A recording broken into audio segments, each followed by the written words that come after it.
অষ্টমীর দিন সন্ধেবেলায় আমরা চলে গিয়েছিলাম আমার মামার বাড়ি যাওয়ার উদ্দেশ্যে। আমার মামার বাড়ি হলো জাঙ্গিপাড়া।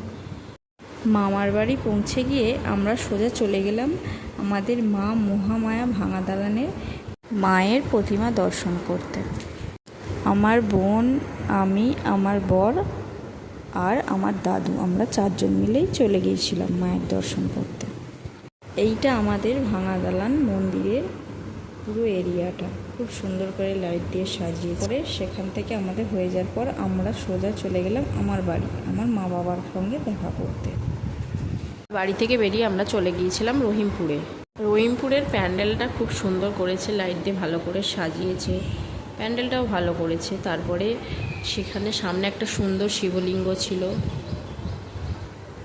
তারপরে ভেতরে প্রবেশ করার পর ভেতরে প্যান্ডেলটা তো অসাধারণ।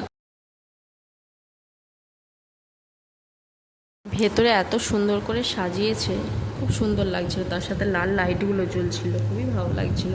আর ঠাকুরটাও খুব সুন্দর হয়েছিল, কিন্তু সবই লাল পরীর মতো লাগছে একদম। যেটাই করতে যাচ্ছে সেটাতেই লাল পরী একদম। মায়ের মুখটা কত সুন্দর লাগছে। তারপর আমরা সেখান থেকে বেরিয়ে পড়লাম। এই যে এখানে বরমশাইকে ডেকে ডেকে আনা হচ্ছে যাতে আমার সাথে ভিডিওর মধ্যে থাকে সে। রহিমপুর থেকে বেরিয়ে আমরা সোজা চলে এলাম চাঁদার রাস্তা ধরে সোজা চলে যাচ্ছি। এবার আমরা বিনোগ্রামের মধ্যে প্রবেশ করলাম। বিনোগ্রামের প্যান্ডেলটা খুব ভালো করেছে, সমস্ত কিছু নারী মহিলাদের ওপর নিয়ে একটা চিত্র তৈরি করেছে।